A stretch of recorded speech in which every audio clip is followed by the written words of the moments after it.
Itu ada lawannya, Imam Mahdi. Imam Mahdi. Lawan Ada-ada Dajjal aja itu ya. Imam Mahdi. Itulah maka Abbas sudah deklarasi 2024 memenangkan Anies Baswedan. Itu ada lawannya, Imam Mahdi. Lawan Dajjal itu Imam Mahdi. Itulah Lawan maka Abbas Ganjar sudah Imam Mahdi deklarasi katanya teman-teman. 2024 memenangkan Anies Baswedan. Calon presiden 2024. Kenapa? Imam Mahdi. Iya. Ini a'lamu minallah malakan. Semua sedunia. Kalau haram tidak mendukung Anies untuk presiden Indonesia 2024. Dajjal. Imam Nabawi, Aqsa. Imam-imam seluruh. Kalau tidak memenangkan Anies Baswedan untuk presiden 2024. Dajjal. Karena Imam Mahdi, siapa Imam Mahdi? Profesor Dr. Anies Rashid Baswedan, itu Imam Al-Mahdi, Al-Imam Al-Mahdi. Profesor Dr. Haji Anies Rashid Baswedan, Al-Imam Al-Mahdi. Alhamdulillah.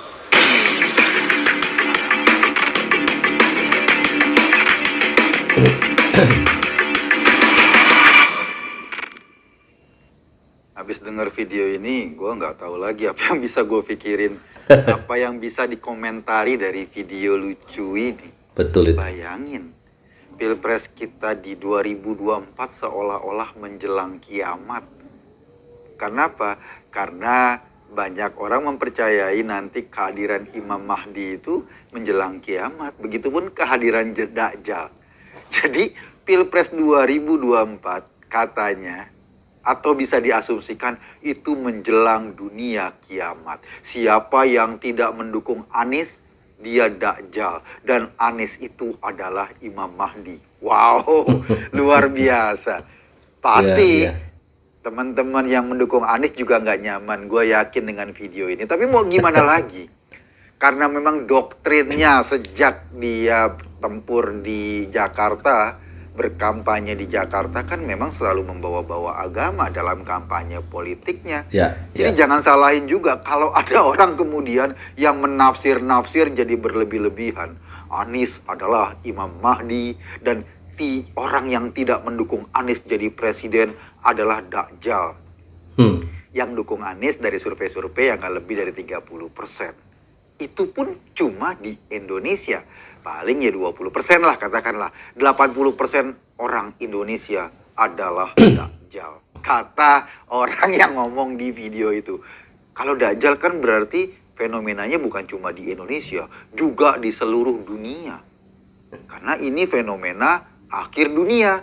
Ini fenomena dunia bakal kiamat. Jadi orang Serbia, orang di Argentina, termasuk Neymar di Brazil atau Messi di Argentina dan semua orang yang mungkin gak dukung Anies jadi presiden karena mereka gak ada kepentingan, termasuk Dajjal.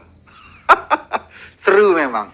Video ini menggambarkan betapa hilangnya akal sehat kalau mendukung orang yang memang agak susah diikuti dengan akal sehat. Tapi ini fenomena yang terjadi sama sih. Kan kemarin juga dalam acara apel siaga perubahan. Nggak ngerti juga sih apanya yang dia ubah. Tapi namanya apel siaga perubahan yang digelar oleh Partai Nasdem. Anies memberikan pidato politik yang dibungkus dengan doa. Pidato politiknya dibungkus dengan doa. Ada kritik di situ. Misalnya, ya Tuhan, berikanlah kemudahan kami untuk punya rumah. Itu loh. Seolah-olah dia akan memperjuangkan rakyat Indonesia punya rumah. Tapi ketika ditarik saat dia menjadi gubernur Jakarta, punya program rumah DP 0%, targetnya mau bangun 200.000 rumah. Itu pun kalau semua terrealisasi, belum tentu semua warga Jakarta yang nggak punya rumah jadi punya rumah. Tapi dari 200.000 targetnya itu yang belum bisa memenuhi semua warga Jakarta, yang bisa direalisasi cuma ya nggak sampai 2.000 unit lah, 1.000 unit paling, selebihnya gagal, selebihnya nggak bisa direalisasi.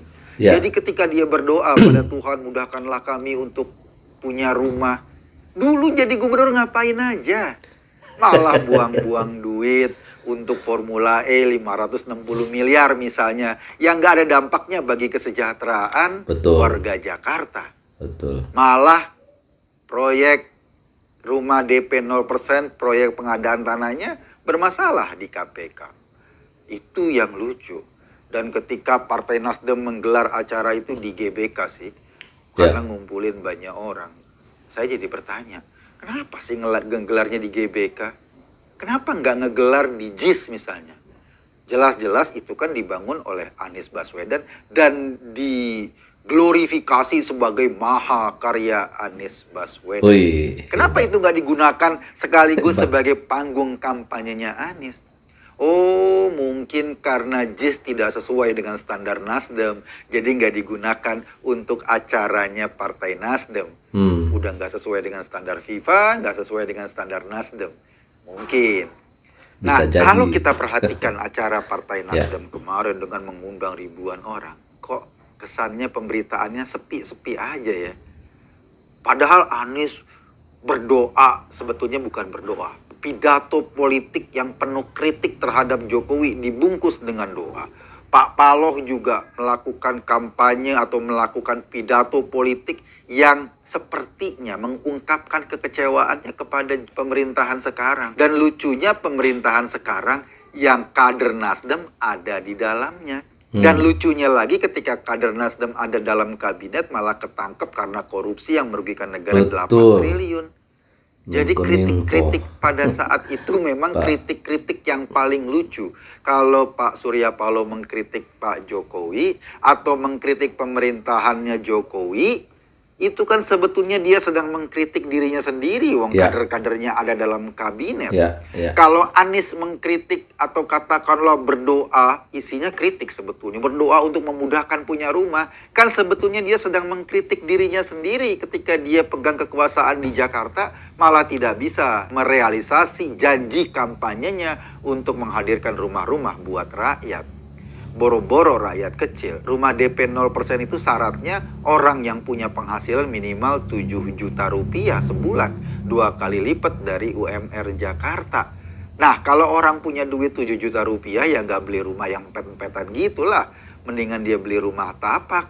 Jauh lebih rasional buat dia. Ketika Nasdem mengundang banyak orang dan akhirnya sepi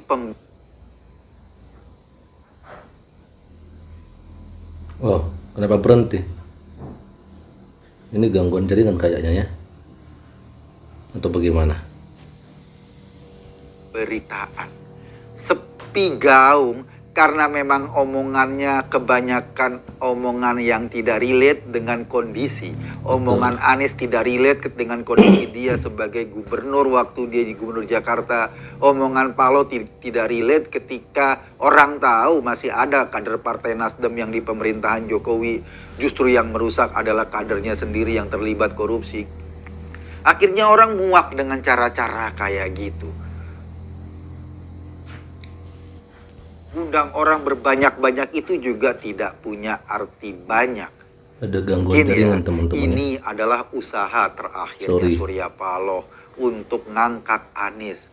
Sejak Doni Plate ditangkap kan memang Partai Nasdem susah itu mengadakan acara. Udah nggak ngadakan acara besar lagi. Baru kemarin ngadakan acara besar lagi. Dan sejak pertama kali dideklarasikan sebagai calon presiden dari Partai Nasdem, sejak pendapat yang mensurvei suara dan elektabilitas Anies ini makin memprihatinkan. Suaranya bukan makin naik, makin turun, makin turun, makin turun, ya? Makin turun, makin turun. Betul-betul kasihan teman-temannya. Janjinya dia untuk mengumumkan cawapresnya setelah pulang dari haji, ketika ada momentum kemarin juga nggak diumumkan. Malah Nasdem dan Demokrat yang sering bersahut-sahutan untuk komentar soal cawapres. Demokrat bilang, emang Nasdem tetap mau dikoalisi kalau cawapres Anies itu AHY. Dibalas sama Nasdem, emang Demokrat tetap mau berkoalisi kalau cawapresnya bukan AHY. Jadi intinya, cawapresnya siapapun, akhirnya satu partai yang akan kabur meninggalkan Anies Baswedan. Kan itu inti dari pembicaraan mereka. Kalau partainya kabur, misalnya cawapresnya AHY, Nasdemnya malas dan akhirnya melepaskan dukungan pada Anies, bergabung ke partai lain. Atau sebaliknya, kalau cawapresnya bukan AHY, Demokrat kabur bergabung dengan koalisi yang lain, itu artinya sampai di ujung Anies gak akan dapat tiket. Gak akan bisa bertarung dalam pertarungan pilpres karena tiketnya gak cukup. Mungkin sadar dengan kondisinya kayak gini, akhirnya bapak yang pakaiannya mirip Sinterklas gak pakai jenggot tadi itu ngomong tentang Imam Mahdi dan Dajjal. Karena udah frustasi level 9. Udah nggak ngerti lagi apa yang harus dilakukan oleh seorang Anies Baswedan, oleh partai pendukungnya agar elektabilitasnya meningkat. Ya, korbannya kita didakjal-dakjalin. Korbannya umat Islam dibohongin bahwa Anies adalah Imam Mahdi. Betul. Imam Mahdi itu orang meyakini nanti hadirnya, kalaupun memang diturunkan lagi, adalah menjelang kiamat. Betul. Jadi kalau sekarang Anies dibilang Imam Mahdi dan kita dibilang Dajjal, ya sudah, 2024 menjelang kiamat. Saran saya, banyak-banyaklah berdoa dan beribadah. Kiamat sebentar lagi, bro. Gue Eko tadi hanya mengajak Anda berpikir, kesimpulannya ya terserah Anda. Terima kasih. Betul. Ini agak lucu memang teman-teman ya. Udah bahas soal Imam Mahdi, udah bahas soal Dajjal, gara-gara Anies nih. Ya akhirnya ya Bang Eko tadi ya tidak mau tinggal diam sih ya. Oke, kita akan coba membacakan beberapa komentar yang ada di sini. Ada dari Panglima Arya Bujana ya 383. Orang waras pikirannya pasti pilih Pak Ganjar Pranowo jadi presiden 2024. Oke, ya. Lalu selanjutnya ada juga dari Mamun Tonggar 4501. Selamatkan Indonesia dari orang-orang munafik dengan tidak memilih Anies Baswedan. Oke, ini sepertinya tidak sepaham ya, atau tidak sepakat dengan Abah Aus tadi ya, yang mengatakan bahwa Anies Baswedan adalah seorang Imam Mahdi ya. Lalu ada juga di sini dari Gusdi ya, kami tetap mendukung Ganjar Pranowo untuk 2024. Oke, luar biasa. Lalu kemudian ada juga dari Tony Abdul Salam ya. Tenang guys, makin lama penduduk Indonesia makin pinter kok ya, at least secara statistik ya. Oke, luar biasa ya. Ya, Indonesia cerdas tentunya teman-teman. Lalu berikutnya ada dari Aziz Sel ya. Itulah alasan pribadi saya untuk tidak memilih Anies karena di belakangnya orang-orang seperti itu. Nah, ini pemikirannya yang sudah luar biasa ya, sudah mulai cerdas teman-teman ya. Ada dari Anda Pasar Sortrimo 9842 ya. Berarti Anies bukan hanya presiden Indonesia tapi sudah menjadi pemimpin dunia dan semua orang di dunia harus tunduk kepada Anies dong. Boleh mendukung jagoannya tapi jangan berlebihan. Anies disamakan dengan Imam Mahdi dan negara Indonesia bukan lagi jadi negara demokrasi tapi harus berubah menjadi monarki ya. Itulah ya, saking mereka memuja-muji si Anies ya, akhirnya mereka sih kelewat kata ya.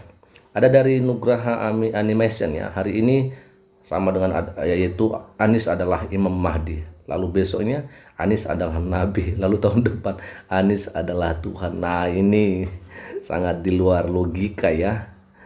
Lalu kemudian teman-temannya saya bacakan ini dari AHRSHBS Kadrun ODGJ semoga bisa disembuhkan Ibu Ida Dayak. Masuk Mas Eko.